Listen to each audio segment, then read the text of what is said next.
자, 이제 퍼즐을 다시 한번 완성해 보겠습니다. 다시 돌아오십시오. 47절로. 사도행전 2장 47절입니다. 같이 읽습니다. 시작. 하나님을 찬미하며 칭송을 받으니 주께서 구원받는 사람을 날마다 더하게 하십니다. 두 가지. 이게 이제 초대교회 현상의 마지막 결론이에요. 하나님을 찬미하고 찬양했다는 거죠. 그리고 온 백성, 모든 사람들에게 누가? 예수 믿는 성도가 칭송을 받았다. 칭송이라는 것은 호의, 친절, 조력, 협력입니다. 안 믿는 사람인데 성도를 믿는다는 이유 때문에 호의적인 거예요. 친절을 베풀어주는 거예요.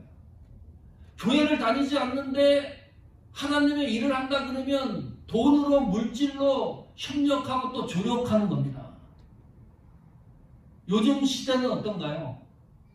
예수 믿는다 그러면 어느 정도로 우리를 신뢰할까요? 기은실이 매년마다 조사를 합니다. 기독교의 신뢰에 대해서. 올해도 신뢰도 조사를 했어요. 몇 퍼센트가 기독교를 신뢰한다고 답했을까요? 21%입니다. 74%가 기독교는 신뢰하지 않는다. 이렇게 답했어요. 그러면 예수 믿는 사람이, 기독교인이 기독교를 신뢰하는 것은 몇 퍼센트일까요? 교회 다니는 사람들입니다. 이 사람들을 퍼센트를 따져보니까요, 63%만 기독교를 신뢰한대요. 교회를 다니면서 교회를 신뢰 안 하는 거예요. 목사, 장로, 직분자를 신뢰하지 않는 거예요. 내가 교회 다니고 있는데, 아니 기독교인이면 100% 교회를 신뢰해야 되지 않습니까? 그게 맞는 거죠. 응? 나는 저 목사가 믿는 하나님은 믿지 않겠다. 나는 교회의 직분자가 믿는 그 하나님을 나는 믿지 않겠다. 이런 것이 원인이 되는 거예요. 아니, 신앙생활을 하는데도 믿지 않고 신뢰하지 않고 교회를 다니고 있고, 교회를 다녔다가 또 거기 가서 상처받아요. 여러 가지 받아가지고 또 교회 나가지도 않습니다. 그러면 비기독교인은 몇 퍼센트일까요? 기독교 신뢰하는 이 퍼센트가 8.8%입니다. 지금 한국이 8.8%만 비기독교인이 기독교를 신뢰한대요. 이거는요, 회복 불가입니다. 거의 불가능합니다. 전도가 그래서 안 되는 거고요. 너무너무 부정적인 겁니다. 아니, 8.8%가 기독교를 신뢰한다 그러면 거의 90%가 넘는 사람들, 10명이 모이면 9명이 기독교는 신뢰하지 않는 겁니다. 이런 시대에 우리가 살고 있다. 다시 생각을 해봐야 돼요. 보통 문제가 아닙니다.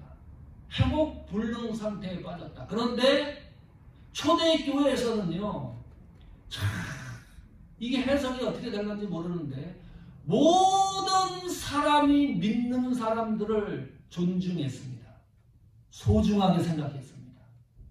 교회를 소중하게 생각했습니다. 사도들을 소중하게 생각했습니다. 그 기독교 공동체 안에서 일어나는 모든 행위들을 너무나 존중하고 소중하게 생각을 했습니다. 그러나 지금은 그렇지 않다는 거예요. 다시 한번 새겨볼 필요가 있습니다.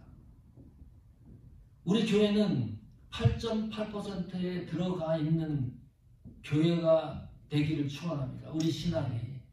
네. 그걸 붙들고 가는 수밖에 없어요. 우리가 사회를 변혁할 수 있는 힘도 없고요.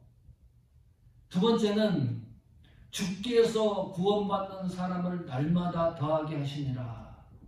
이상한 문장이죠? 왜 이상한가요? 이 문장이.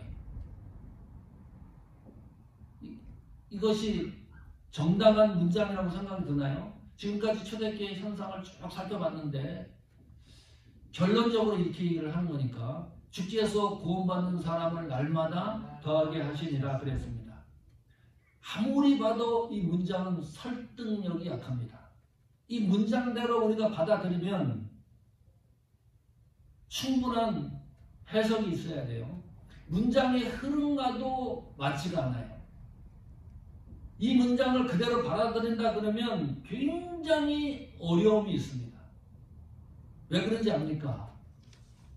구원받는 사람을 날마다 더하게 한 것이 누구이기 때문입니까? 예수님이기 때문입니다. 예수님에 의하여 구원받는 사람이 날마다 더하기 때문입니다. 예수님에 의하여 구원받는 사람이 날마다 많아지기 때문입니다.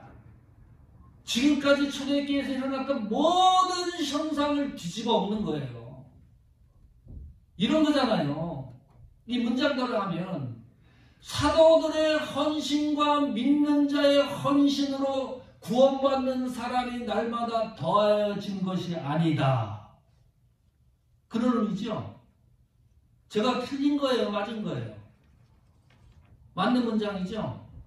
사도들이 가르치고 표적을 일으키고 기적을 일으킨 것을 가지고 구원받는 사람이 더해진 것이 아니다. 성도들이 자기 소유를 팔아 필요한 사람에게 나눠주고 함께 모여 성전에서 기도하고 성찬을 떼고 교제를 하고 소유권을 포기하는 그런 헌신을 통해서 구원받는 사람이 날마다 더하여진 것이 아니다. 누가 그러면 구원받는 사람을 더하게 한 겁니까? 예수 그리스도에 의하여. 이것이 중심 문장입니다. 이것을 받아들일 수 있습니까?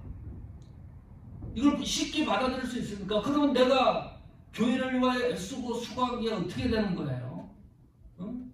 내가 집 팔고 땅 팔아갖고 그렇게 애쓰고 수고했는데 마지막 결론을 이렇게 내버리면 이런 결론이 나야지 당연한 거 아닙니까?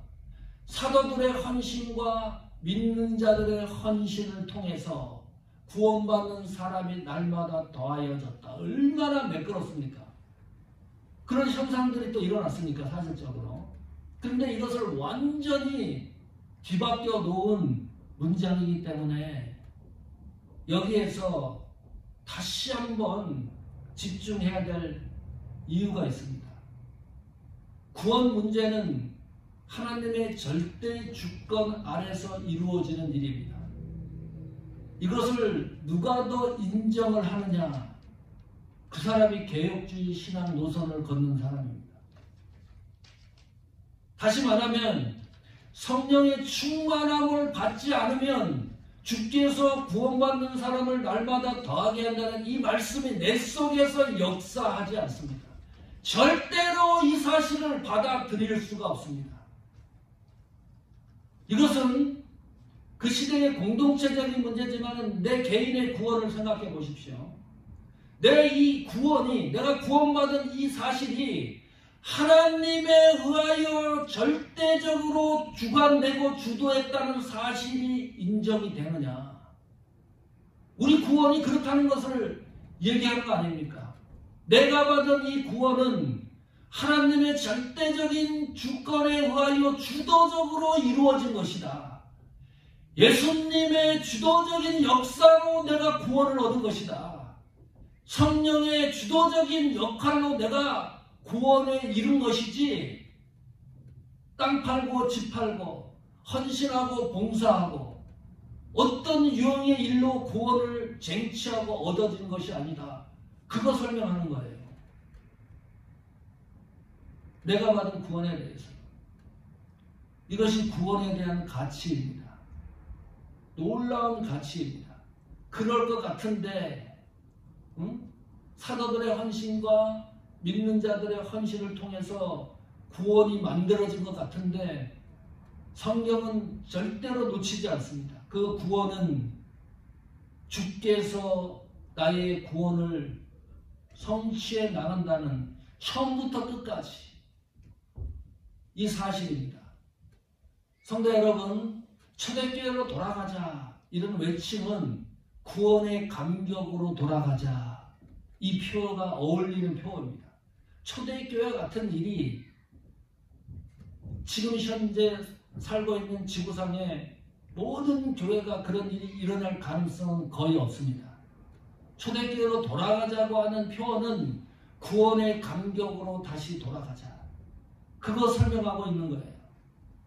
초대교회 현상을 기록해 놓고 있으면서 이 구원의 감격의 능력이 여러분 생애를 붙들고 그 은혜 속에서 튼실하고 승리하고 강해지시기를 간절히 축원합니다.